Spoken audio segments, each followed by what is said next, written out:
And welcome back to round 3 of the top 4 game between Mikey and Justice, Heroes versus Stellar Knights. At this point, I will point out, you might not have seen it properly at the end of the last game. However, Justice did play the Gagaga Cowboy at the very end of the match to inflict the last bit of damage. I'm not sure if that was clear enough in the video, but so I just wanted to point it out now.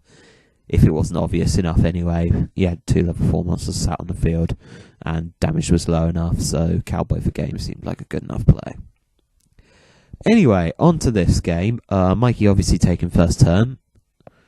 He's debating the summon of a Bubble Man in the face-up attack mode. Now, bit of a ballsy move considering Bubble Man only has 800 attack points, so he's either trying to allure his opponent into a trap or making things a little bit too obvious. But that's the thing, you never know whether your opponent is bluffing or whether they're bluffing a bluff. That's the great thing with Yu-Gi-Oh! It's a brilliant mind game. He did have the prison for the attack. You might notice the play is going a little bit quickly here.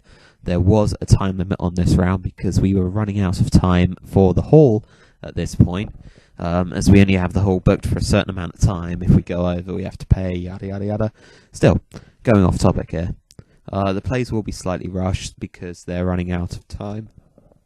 Excuse me.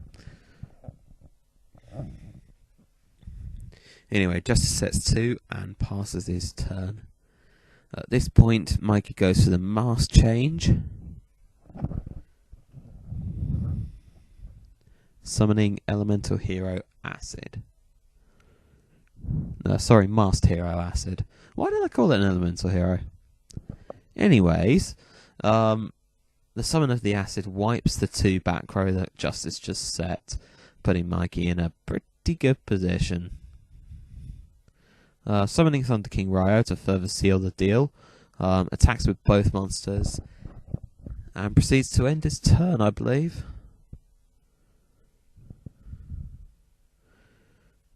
Now, Justice got some work to do to get around this.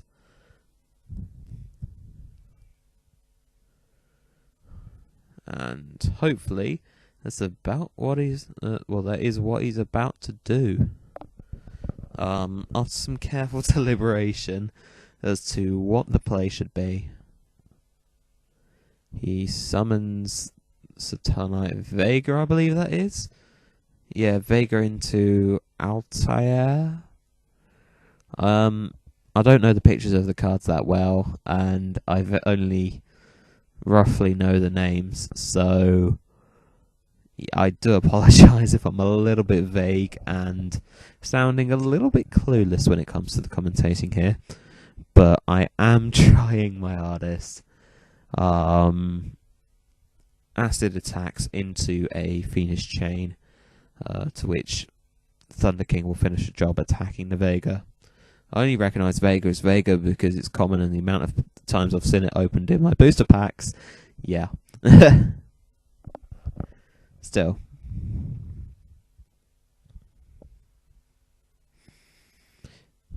Justice goes for another Vega summon, which falls into a Fiendish Chain, stopping the additional normal summon.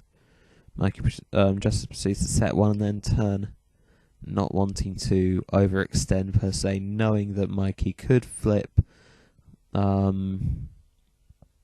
Super Polymerization at any time. He does go for the Memory of the Adversary. Now, you saw this in the last duel, and I did mention how much I do like this card.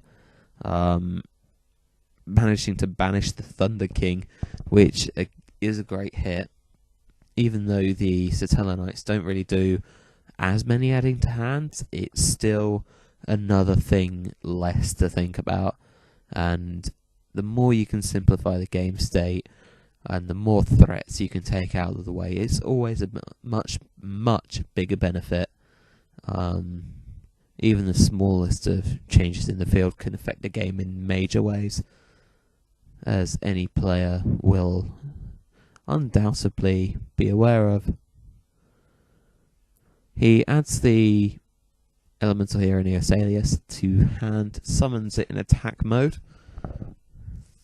and passes turn.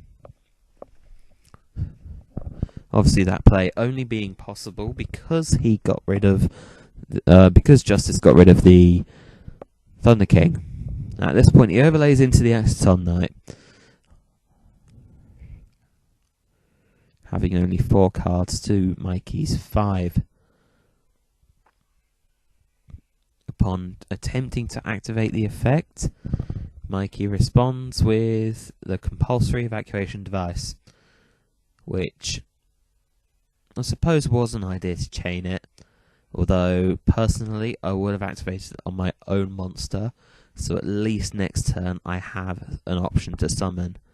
However, on the other hand, there is Elemental Hero Bobbleman in Mikey's deck, so having that card in his hand wouldn't have been a great idea for top decking that, because he wouldn't be able to use it to its fullest.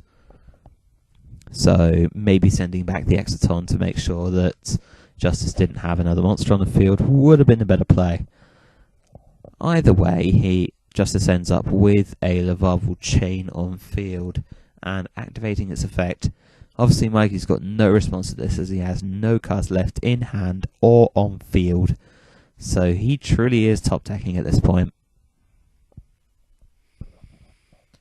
I believe that was the Altair to be put to the top of the deck.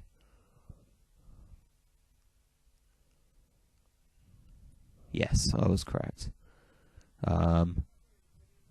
Now, at this point, he top decks into the Neos Alias, so he's able to attack over the... what's it called? The Lavarval Chain. I'm sorry, I am quite tired at this point. It's been a long week, so do bear with me on this. There's not long of the video left. There's not long of the duel left. I am trying.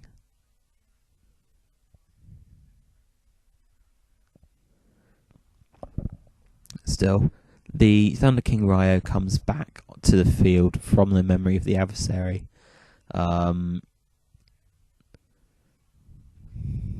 Now Mikey in a bit of a bad spot here, as Justice seems to be summoning more and more Xyz monsters every turn, and it's exactly what Satellar Knights are designed to do.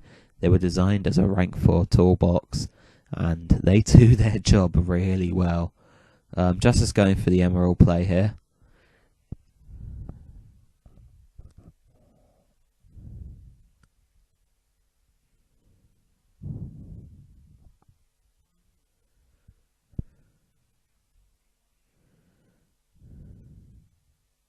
Now, Justice decides not to attack in order to keep his monsters on the field at this point. However, Mikey, being Mikey, as you're about to see, top decks the Honest for game, and that's the match. So, yes, Mikey does proceed to the finals and proceeds to lose against me. So, thanks guys for watching.